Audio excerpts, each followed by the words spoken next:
1 year ago today, I came to the Senate floor to oppose the nomination of Jeff Sessions to lead the Department of Justice. The Justice Department is charged with defending our laws and standing up for all people, regardless of color, sex, sexual orientation, religion, or ability. That night, I described Jeff Sessions' appalling record on nearly every major national issue handled by the Justice Department, including civil rights, immigration, and criminal justice reform.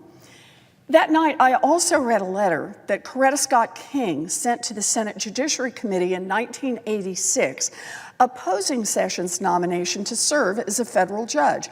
Mrs. King wrote a vivid account of how Jeff Sessions, as a U.S. attorney in the 1980s, had, quote, used the awesome power of his office to chill the free exercise of that vote by Black citizens. That letter had been a part of the Senate Judiciary Committee records for more than 30 years. It helped sink the nomination of Jeff Sessions for the federal judgeship for which he'd been nominated back in the 1980s. And I hoped that by reminding the Senate of its bipartisan rejection of Sessions in the 1980s, that letter might help us once again come together in a bipartisan way to say that this kind of bigotry shouldn't be allowed in our criminal justice system. That was my plan. But for reading those words, the words of an icon of the civil rights movement, I was booted off the Senate floor. Every one of my Republican colleagues present that night voted to shut me up for reading Mrs. King's words. And the next day, every single Republican voted to confirm Jeff Sessions, a man deemed too racist to hold a federal court judgeship in 1986. Nope, they confirmed him to lead the agency charged with defending justice for all Americans. And now, it's been 1 year since the Republican-controlled Senate made Jeff Sessions Attorney General of the United States. And I wish I could say that I was wrong. I actually really do. But Coretta Scott King's warnings ring even louder today than they did in 1986. On issue after issue, Jeff Sessions' Justice Department has failed in its mission to promote justice for all Americans. Instead, Sessions has taken the department in exactly the opposite direction. So let's make a list, start with voting. In 1986, Mrs. King warned us that Sessions had used the awesome power of his office as an Alabama prosecutor to chill the free exercise of the vote by African Americans. As Attorney General, he's continued that crusade, targeting not only African Americans, but Latinos, the elderly, veterans, and other marginalized groups. Only weeks after Sessions took the reins, the Justice Department abandoned its legal challenge of a Texas voter ID law that intentionally discriminated against voters of color. Later, the department argued that it should be easier for states to strike eligible voters from their voting rolls, a proven way of preventing eligible citizens from voting. Sessions has eagerly embraced President Trump's make-believe, fact-free conspiracy theories about voter fraud, condoning the president's voter suppression commission and engaging in state-level inquiries into voter databases. Next on the list, defending all Americans, equal protection under the law. In her letter, Coretta Scott King warned that Jeff Sessions would undermine equality under the law. And sure enough, when Jeff Sessions took over at the Justice Department, he immediately got to work reversing the agency's prior efforts to defend laws and policies that protect Americans from discrimination based on sexual orientation or gender identity. Sessions' Justice Department has rescinded guidance protecting transgender students and workers from illegal discrimination.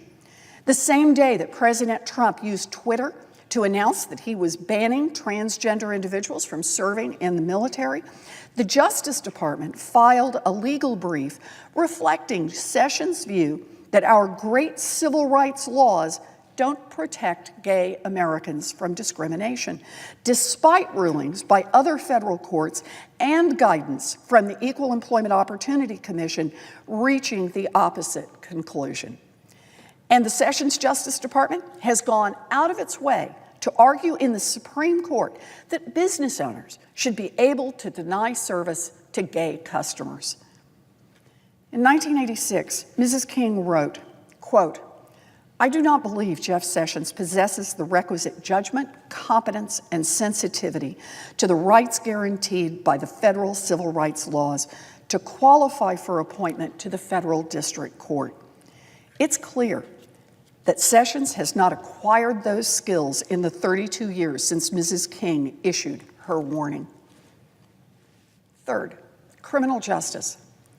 Jeff Sessions is using the monumental power of his office to invert our criminal justice system. For too long in America, we've had a dual justice system. One sympathetic, soft on crime system for the rich, and another ineffective, cruel system for everyone else. Coretta Scott King told us about Sessions' role in this broken system when she wrote that he, quote, "exhibited an eagerness to bring to trial and convict Black civil rights leaders despite evidence clearly demonstrating their innocence of any wrongdoing. Meanwhile," she said, he, quote, "ignored allegations of similar behavior by whites." In recent years, we had made some progress away from that broken system, implementing proven reforms that make our communities safer. Jeff Sessions has worked with laser-like focus to reverse those gains. Just last week, Sessions effectively closed an office within the Justice Department that helped make legal aid more accessible to people who don't have enough money to pay for a lawyer. And that, just the tip of the iceberg. Under Jeff Sessions, the Justice Department killed off a reform initiative that allowed local police departments to voluntarily partner with the federal government to improve community policing. The Justice Department has abandoned its longstanding efforts to hold local police forces accountable when they routinely and systematically violate the constitutional rights of American citizens. Sessions ended the Justice Department's Smart on Crime initiative, which allowed prosecutors to divert some low-level nonviolent offenders into rehab programs. This was a program that saved money, avoided incarceration, and improved safety in our communities. And it improved the lives of these offenders and their families. Instead, Sessions instructed all prosecutors to bury even low-level, nonviolent drug offenders under the most serious charges possible, guaranteeing the longest prison terms possible. Sessions even rolled back efforts to take weapons of war off our streets, lifting common sense restrictions on the transfer of military-grade weapons to local police departments. Weapons of war, like grenade launchers and armored vehicles that belong on battlefields, not on streets where our kids ride their bicycles and walk to school. Weapons that even the Pentagon cannot justify handing over to local police. And next, immigration. As a senator, Jeff Sessions was anti-immigration extremist who led multiple successful campaigns to defeat bipartisan comprehensive immigration reform. As a senator, he urged deporting Dreamers who were brought to the United States as kids.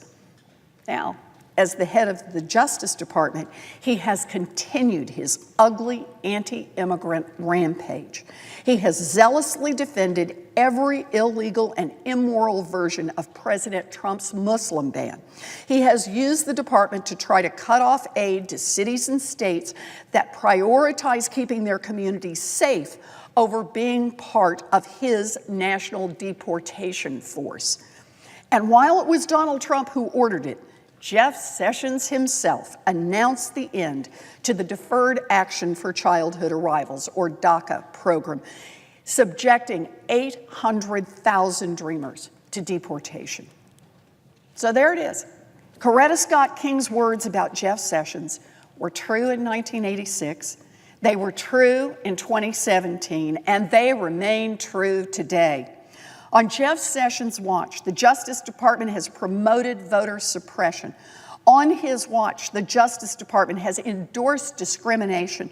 On his watch, the Justice Department has reversed efforts to reform our broken criminal justice system.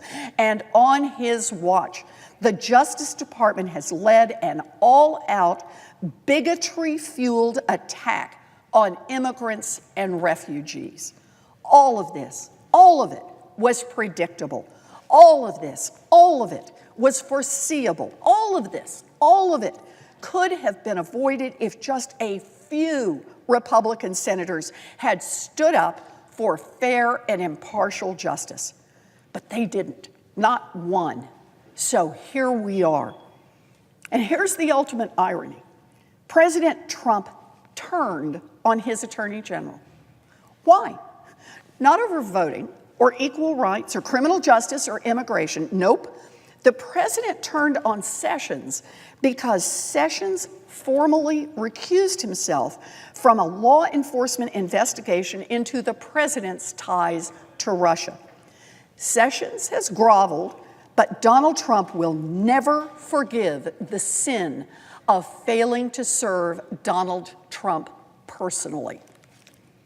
Jeff Sessions, President Trump, and this Republican Congress seem to think that they can stoke the fires of hatred and division without being consumed by them.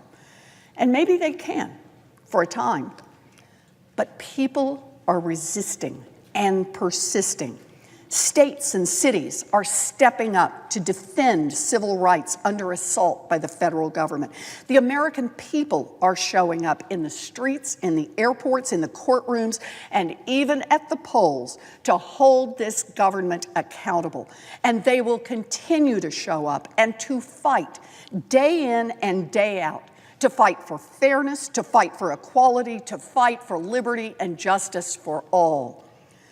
Republicans tried to silence Coretta Scott King for speaking the truth about Jeff Sessions. They tried to silence me for reading Mrs. King's words on the Senate floor.